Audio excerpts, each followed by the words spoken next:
Good morning, children. Let us start the poem The Duck and the Kangaroo. The Duck and the Kangaroo. ఇది ఒక just humorous పోయమా, funny poem. Okay, just నవ్వుకోవడానికి అంతే తప్ప serious meaning అంటూ ఏం లేదు. Okay, before going in the poem let us learn about the poet. ఈ పోయం యొక్క పోయెట్ ఎవరో, అతని డీటెయిల్స్ అనేవి చూద్దాం. ఓకే, ఈ పోయం యొక్క పోయెట్ వచ్చేసి ఎడ్వర్డ్ లియర్. ఇతను 12th May 1812 బోర్న్ అయ్యాడు. అండ్ డెత్ వచ్చేసి 29 January 1888లో జరిగిందమ్మా. ఇతను ఒక బ్రిటిష్ ఆర్టిస్ట్ అంటే మీకు తెలుసు కదా, పెయింటింగ్స్ కూడా వేస్తారు. Illustrator, author, poet. ఆథర్ అంటే పోయమ్సే కాదు, మామూలు నెరేషన్స్ కూడా చేస్తాడు. ఓకే, అండ్ దెన్ అతను ఒక known for literary nonsense in poetry and prose. అంటే జస్ట్ లిటరరీ నాన్సెన్స్ అంటే ఒక సెన్స్ అంటూ లేదు, పర్టికులర్గా ఒక మోరల్తోనో ఒకటి అట్లాంటి పోయమ్స్ కాదు ఇవి. జస్ట్ హ్యూమరస్ ఫన్నీ థింగ్స్ మాత్రమే ఇతను రాసేవాడు అనమాట. ఓకే, చైల్డ్హుడ్లో ఇతను ఇల్ హెల్త్తో అంటే హెల్త్ బాగాలేక చాలా సఫర్ అయ్యాడు. తర్వాత అలాగే అతను హెల్త్ డిక్లైన్ అయిపోవడంతో, అంటే రోజుకి అతని హెల్త్ పాడవడంతో అతను హార్ట్ డిసీజ్తో చనిపోయాడమ్మా. ఇతను ఎక్కువ వర్క్ చేసింది వచ్చేసి బర్డ్స్ అండ్ యానిమల్స్ మీద, కొన్ని కలర్డ్ డ్రాయింగ్స్, జర్నీస్ మీద. ఓకే, ఇట్లాగా అతను వర్క్ చేశాడు. ఓకే, ఇప్పుడు మనం చూసే the duck and the kangaroo poem కూడా లైట్ హ్యూమరస్ పోయం. హ్యూమరస్ అంటే చెప్పాం కదా, funny and which makes you laugh, నవ్వు తెప్పించేది అంతే. Okay, nothing sense is there in this poem. Okay, and the duck and the kangaroo. The duck మీకు తెలుసు, ఇది బర్డ్ ఎక్కడుంటుంది, వాటర్లో ఉంటుంది కదా. అలాగే ద కంగారు, it is the animal where you find ఆస్ట్రేలియాలో చూస్తాం కదా. ఆస్ట్రేలియాలో మనము ఈ కంగారు అనే యానిమల్ని చూస్తాం. దానికి ఒక బ్యాగ్ కూడా ఉంటుంది కదా ఫ్రంట్లో, టు క్యారీ ఇట్స్ చైల్డ్. దాని చైల్డ్ని క్యారీ చేయడానికి ఒక బ్యాగ్ కూడా ఉంటుంది దానికి కదా. ఆ విధంగా మనకు తెలుసు. అండ్ ఇది ఫాస్టెస్ట్ రన్నర్ అని కూడా మనం అంటాం కదా. Let us see the poem. Picture ఉంది కదా, పిక్చర్లో చూసినారా, అక్కడ కంగారు ఉంది, కంగారు పక్కనే అక్కడ డక్ కూడా ఉంది. Okay, said the duck to the కంగారు, good gracious, how you hop over the fields and the water too, as if you never would stop. My life is a bore in this nasty pond, and I long to go out in the world beyond. I wish I could hop like you, said the duck to the kangaroo. ఇక్కడ duck కంగారుతో మాట్లాడుతోంది. ఇక్కడ discussion జరుగుతోంది డక్కి కంగారుకి మధ్యలో. Duck కంగారుతో మాట్లాడుతోంది. ఏం చెప్తుంది, good gracious, how you hop, ఎంత lucky నువ్వు, ఎంత నీకు హ్యాపీ, ఎందుకంటే నువ్వు బాగా ఎగురుకుంటూ ఫీల్డ్స్ పైన, వాటర్లో, ల్యాండ్ పైన అన్ని చోట్ల తిరుగుతావు. Okay, and if you never would stop, ఎక్కడ ఆగవు. కానీ నా లైఫ్ చూడు ఎంత బోరింగ్, ఎంత డల్గా ఉందో. ఎప్పుడు చూసినా నేను ఈ నాస్టీ పాండ్ అంటే ఈ వేస్ట్ పాండ్లోనే స్పెండ్ చేయాలి లైఫ్ అంతా. కానీ I have a long to go out in the world beyond.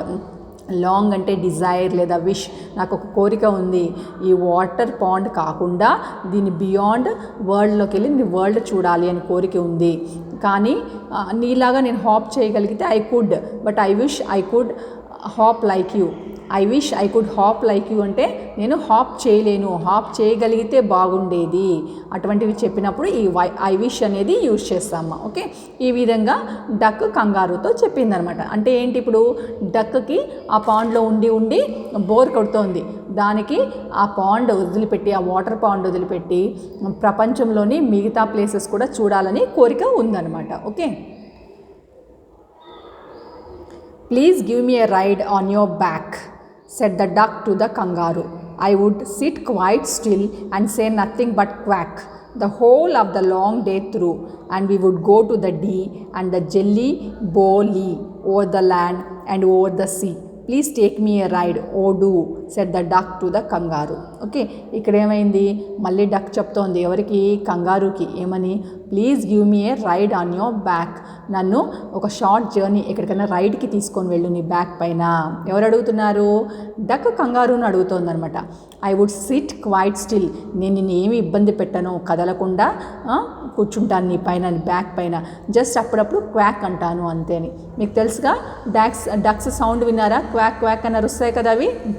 ఆ సౌండ్ మాత్రమే చేస్తాను, నేను కదలను, నిన్ను ఇబ్బంది పెట్టను, నీ బ్యాక్ పైన నన్ను రైడ్కి తీసుకెళ్ళు అని డక్ వచ్చేసి కంగారుని అడుగుతుంది. హోల్ డే లాంగ్ త్రూ, రోజంతా ఎక్కడికైనా. ఎక్కడ తీసుకెళ్తావు? డి అండ్ ద జెల్లీ బోలీ, ఆ ప్లేస్కి తీసుకెళ్ళు. అది నిజమైన ప్లేస్ కదమ్మా, మన పోయెట్ ఇమాజిన్ చేసుకున్న 2 ప్లేసెస్ అనమాట, అంతే. ఓకే, అలాగే ల్యాండ్ పైకి, సీ పైకి అలాగ నన్ను రైడ్కి తీసుకెళ్ళు అని డక్ వచ్చేసి కంగారుని రిక్వెస్ట్ చేసుకుంటోంది. Okay, said the kangaroo to the duck. This requires some little reflection. Perhaps on the whole it might bring me luck. And there seems but one objection, which is, if you will let me speak so bold, your feet are unpleasantly wet and cold and would probably give me the rheumatism, said the kangaroo. సరే అని కంగారు ఏం చెప్తాను, సరే సరే నువ్వు ఇంతవరకు మాట్లాడావు కదా, నేను చెప్పేది విను, దీనికి నేను కొంచెం ఆలోచించేయాలి, రిఫ్లెక్షన్ ఆలోచించేయాలి. ఎందుకని? On the whole it might bring me luck. Okay, నిన్ను తీసుకువెళ్తే కూడా లక్ రావచ్చు, మంచిదే, నాకు ఏమీ లేదు. కానీ ఒక చిన్న అబ్జెక్షన్ ఉంది నాకు, నిన్ను తీసుకెళ్ళడానికి నాకు ఒక చిన్న అబ్జెక్షన్ ఉంది. నువ్వైతే కోరావేమని? నా బ్యాక్ పైన నిన్ను రైడ్కి తీసుకెళ్ళమని. ఓకే, మంచిదే, మంచి ఆలోచనే, అది కూడా నాకు లక్, మంచే చేయొచ్చు. కానీ ఒక చిన్న అబ్జెక్షన్ ఉంది. ఏమిటి అబ్జెక్షన్ అంటే, లెట్ మీ స్పీక్ సో బోల్డ్ అంటే ఉన్నది ఉన్నట్టుగా మాట్లాడమంటున్నావు కాబట్టి చెప్తాను.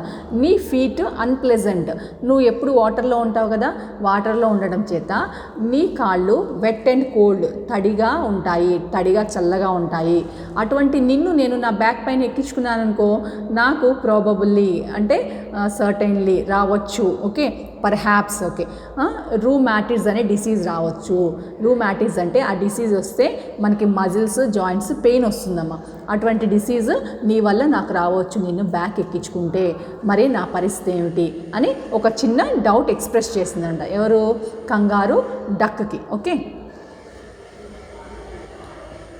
said the duck, as I sat on the rocks, I have thought over that completely, and I bought 4 pairs of worsted socks which fit my web feet neatly, and to keep out the cold I have bought a cloak, and every day a cigar I'll smoke, and to follow my own dear true love of a kangaroo.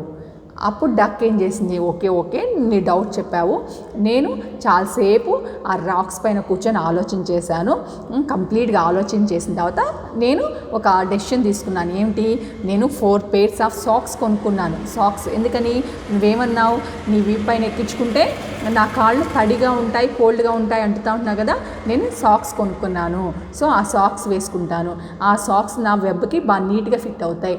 Web అంటే మీరు duck legs చూసారమ్మా, అంటే మన ఇప్పుడు ఫింగర్స్కి మధ్య gap ఉంటుంది, కానీ duck లెగ్లో ఫింగర్స్కి మధ్య gap ఉండదు, ఫోల్డ్స్ ఆఫ్ స్కిన్ ఉంటుంది. ఎందుకు అలా ఉంటుంది? వెబ్ ఫీట్ ఉంటాయి అంటే అవి వాటర్లో ఉంటాయి కాబట్టి అవి స్విమ్ చేయడానికి హెల్ప్ అవుతాయి వాటికి, కాబట్టి అటువంటి టైప్ ఆఫ్ ఫీట్ని వెబ్ ఫీట్ అంటారు. ఓకే, సో ఈ వాటర్లో ఉండే యానిమల్స్కి అలా ఉంటుంది, మా వెబ్ ఫీట్ అనేది ఉంటుంది, బర్డ్స్ కానీ యానిమల్స్ కానీ. ఓకే, సో నా వెబ్ ఫీట్కి ఫిట్ అయ్యే సాక్స్ కొనుక్కున్నాను కాబట్టి నీకే ప్రాబ్లం ఉండదు, తడిగా అనిపించదు, ఏం ప్రాబ్లం వెట్ అనిపించదు.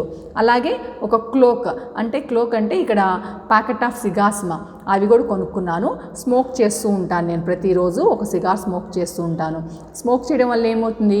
బాడీ టెంపరేచర్ పెరుగుతుంది, చల్లగా ఉంది అని చెప్పాడు కదా, కొంచెం హాట్నెస్ అనేది క్రియేట్ అవుతుంది. కాబట్టి నువ్వు చెప్పిన అబ్జెక్షన్ ఏదైతే ఉందో దాన్ని రెక్టిఫై చేసి ఫాలో అవుతాను. నాకు లవ్ ఆఫ్ ఏ కంగారు, నువ్వంటే కూడా నాకు చాలా ఇష్టం, నిన్ను నేను ఇబ్బంది పెట్టను కదా, ఎందుకంటే నువ్వు నన్ను పిలుచుకెళ్తావు కాబట్టి నేను ఈ ప్రికాషన్స్ అన్నీ తీసుకుంటాను, నువ్వు నన్ను పిలుచుకొని వెళ్ళు ఒక రైడ్కి అని చెప్పేసి ఇక్కడ డక్ వచ్చేసి కంగారు చెప్పిన అబ్జెక్షన్కి సమాధానం అని చెప్పింది. ఇది ఎక్కడైనా జరుగుతుందా? జస్ట్ ఒక ఫన్నీ పోయం ఇది అంతే. ఓకే, జస్ట్ ఒక నవ్వు క్రియేట్ చేయడానికి మాత్రమే మన పోయెట్ ఇలా రాశారు. Okay, this is the poem. Okay, thank you.